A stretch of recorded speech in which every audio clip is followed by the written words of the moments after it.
Mengejutkan, Bisi Gilo Sintayong di AFC 2023, 5 naturalisasi siap gemparkan Asia. Sebanyak 5 pemain naturalisasi yang akan jadi andalan Sintayong di Piala Asia 2023. Salah satu diantaranya adalah Jordi Amat, bek tangguh skuad Garuda yang tampil di Piala AFF 2022. Juru taktik timnas Indonesia, Sintayong punya waktu banyak mempersiapkan tim semaksimal mungkin.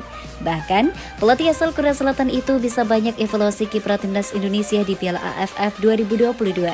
Dari situ, Sintayong bisa kembali memilih pemain yang layak masuk untuk mentas di Piala Asia 2023. Soal pemilihan pemain, saat ini Sintayong punya banyak opsi, termasuk pemain naturalisasi.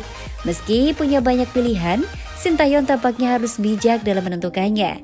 Lantas, siapa saja kira-kira pemain naturalisasi yang bakal jadi andalan Sintayong di Piala Asia 2023? Berikut 5 pemain naturalisasi yang bakal jadi andalan Sintayong di Piala Asia 2023. Di urutan kelima ada Elkan Bagat. Dimulai dari Elkan Bagat. Sejauh ini bek Gillingham FC tersebut sudah memperlihatkan penampilan terbaiknya baik di klub maupun timnas Indonesia. Hadirnya Elkan Bagat di lini pertahanan timnas Indonesia jelas memperkukuh kedalaman pertahanan skuad Garuda. Sebab itu, Elkan Bagat disinyalir bakal jadi andalan Sintayong di Piala Asia 2023. Keempat, Sandy Walsh. Kemudian ada Sandy Walsh. Berbeda dari Elkan Bagat, Sandy Walsh baru menjalani debutnya jika nanti dipanggil oleh Sintayong ke skuad timnas Indonesia. Kemampuannya menyisir sisi sayap jadi keuntungan besar bagi timnas Indonesia di Piala Asia 2023. Selain itu, pengalaman mentas di Eropa tentu jadi nilai plus bagi Sandy Walsh untuk membawa skuad Garuda terbang tinggi di Piala Asia 2023. Ketiga, Sean Petenema. Selanjutnya ada Sean Petenema. Tak seperti Elkan Bagat dan Sandy Walsh, proses naturalisasi Sean Petenema memang belum rampung.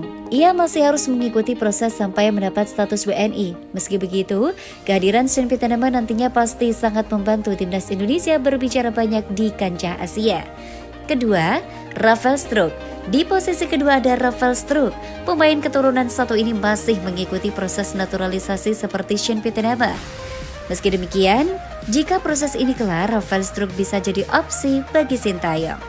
Selain itu, di usianya yang masih 19 tahun, semangat dan spirit juang di lapangan jadi modal lainnya untuk mengharumkan nama negara. Dan di urutan pertama ada Jordi Amat. Kemudian di urutan pertama ada Jordi Amat. Ya, bek tangguh satu ini punya menunjukkan kelasnya sebagai tembok kuat pertahanan timnas Indonesia. Selama di Piala AFF 2022, Jordi Amat jadi andalan Sintayong bersama Fahrudin Arianto. Kemampuan serta ambisi Jordi Amat sangat terlihat demi mengharumkan nama Indonesia. Sebab itu, pemain Johor Darul Takzim ini diprediksi bakal kembali dipanggil oleh Sintayong.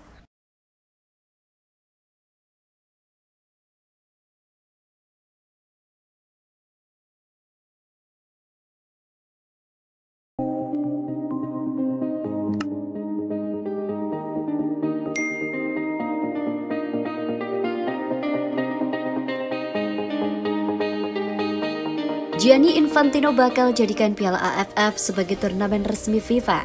Presiden FIFA Gianni Infantino bakal menjadikan Piala AFF sebagai turnamen resmi dalam kalender FIFA. Dia berharap kompetisi yang pertama kali digelar pada tahun 1996 ini dapat lebih berkembang. Piala AFF harus ditingkatkan menjadi turnamen FIFA. Kami harus memastikan bahwa turnamen ini semakin berkembang, kata Gianni Infantino.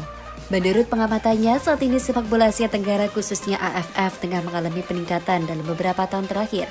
Selain itu, antusiasme publik Asia Tenggara terhadap pesepak bola juga membuatnya kagum. Dua hal inilah yang membuat Gianni Infantino ingin menjadikan Piala AFF sebagai turnamen resmi yang masuk dalam kalender FIFA. Jika kita bekerja sama, saya yakin Piala AFF akan menjadi besar dengan persetujuan FIFA, kata pria 52 tahun itu. Turnamen ini dianggap sebagai acara penting bagi kawasan Asia Tenggara dengan populasi lebih dari 650 juta orang. Masyarakat ASEAN semuanya sangat menyukai sepak bola, sambung Gianni. Selain itu, Gianni mengungkapkan bahwa dalam 3 tahun terakhir negara-negara ASEAN memiliki ketertarikan yang cukup besar terhadap sepak bola dan beberapa prestasi juga mampu diraih dari sepak bola pria maupun wanita. Apabila Piala AFF resmi masuk dalam kalender FIFA, semangat dan antusias pemain terhadap kompetisi ini dipastikan bakal lebih meningkat sebab hasil dan pencapaian di Piala AFF bakal mempengaruhi ranking FIFA. Seperti diketahui, dalam Piala AFF 2022, manajer Timnas Indonesia Sintayong mendapatkan kendala dalam pemanggilan Elkan Baget untuk bergabung ke skuad Garuda.